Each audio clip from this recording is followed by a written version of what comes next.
Hi everyone. ఈరోజు మన యొక్క మొబైల్లో మన యొక్క యూట్యూబ్ షాప్ థంబ్నెయిల్ని ఎలా ఎడిట్ చేయాలో చూద్దాం. ముందుగా దానికోసం మన మొబైల్లో యూట్యూబ్ యాప్ని ఓపెన్ చేయండి. ఇలా ఓపెన్ చేసిన తర్వాత మనకి కార్నర్లో యూ అనే దాని మీద ట్యాప్ చేయండి. ఇక్కడ కిందికి వెళ్ళినట్లయితే యువర్ వీడియోస్ అని ఉంటుంది, దాన్ని క్లిక్ చేయండి. ఇక్కడ మనకి సంబంధించి వీడియోస్, షార్ట్స్, లైవ్ ప్రతి ఒక్కటి మనకి డిఫరెంట్ మనకి ఏవైతే ట్యాబ్స్ ఉంటాయో అవన్నీ ఇక్కడ చూపిస్తుందంట. మనం ముందుగా మన యొక్క షార్ట్ ట్యాబ్లోకి వెళ్దాం. ఇక్కడ చూసుకున్నట్లయితే మనకి సంబంధించిన ఏ వీడియోస్ అయితే మనం షార్ట్స్లో అప్లోడ్ చేసామో ప్రతి ఒక్కటి ఇక్కడ ఉంటుందన్నమాట. ఫర్ సపోజ్ నేను ఏదైనా ఒక వీడియోకి ఇప్పుడు అప్లోడ్ చేసిన తర్వాత నాకు ఫర్ సపోజ్ ఆ థంబ్నెయిల్ నచ్చలేదు, నేను మాడిఫై చేయాలనుకున్నా. అప్పుడు ఏం చేస్తానంటే మనం ఏదైతే మనం ఏ వీడియోకి అయితే థంబ్నెయిల్ ఎడిట్ చేయాలనుకున్నా ఆ వీడియోని సెలెక్ట్ చేయండి. ఫర్ సపోజ్ నేను ఇక్కడ స్వీట్ కార్న్ అనే వీడియో అప్లోడ్ చేశాను. ఇప్పుడు నేను ఎడిట్ చేయాలనుకుంటాను. ఇక్కడ మనకి 3 డాట్స్ ఐకాన్ ఉంది, దీని మీద క్లిక్ చేయండి. ఇప్పుడు ఎడిట్ పెన్సిల్ ఐకాన్ మీద క్లిక్ చేయండి.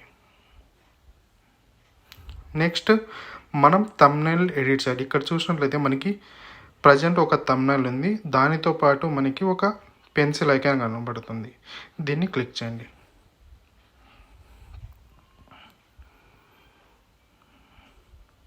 సో ఇక్కడ చూడండి, ఇలా మనం స్క్రోల్ చేసినట్లయితే మనకి మన యొక్క వీడియోని ఫుల్గా ప్లే అవ్వడం జరుగుతుంది. మనకి ఏ షార్ట్ అయితే నచ్చుతుందో, ఫర్ సపోజ్ నాకు ఈ షార్ట్ నచ్చింది, ఇప్పుడు ఆ షార్ట్ మీద ఉంచి ఫర్ సపోజ్ నేను కలర్ కరెక్షన్ కూడా ఇక్కడ చేసి just right are left move చేయండి. మనకి డిఫరెంట్ కలర్స్ అనేది ఇక్కడ వస్తుంది అనమాట. దాంతోపాటు మనం టెక్స్ట్ కావాలంటే టెక్స్ట్ యాడ్ చేసుకోవచ్చు. స్వీట్ కార్న్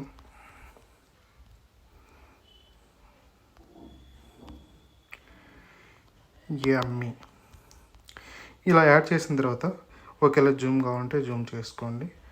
సో అంతా కంప్లీట్ అయిపోయింది అన్న తర్వాత ఇక్కడ మనకి టిక్ మార్క్ మీద క్లిక్ చేయండి, సేవ్ చేయండి. దీని ద్వారా మన యొక్క యూట్యూబ్ షాప్ థంబ్నెయిల్ అనేది మనం ఈజీగా ఎడిట్ చేయడం జరుగుతుంది. ఇప్పుడు జస్ట్ సేవ్ చేయండి, అంతేనండి. ఇలా మన యొక్క యూట్యూబ్ షార్ట్ థంబ్నెయిల్ అనేది ఎడిట్ చేయడం జరుగుతుంది.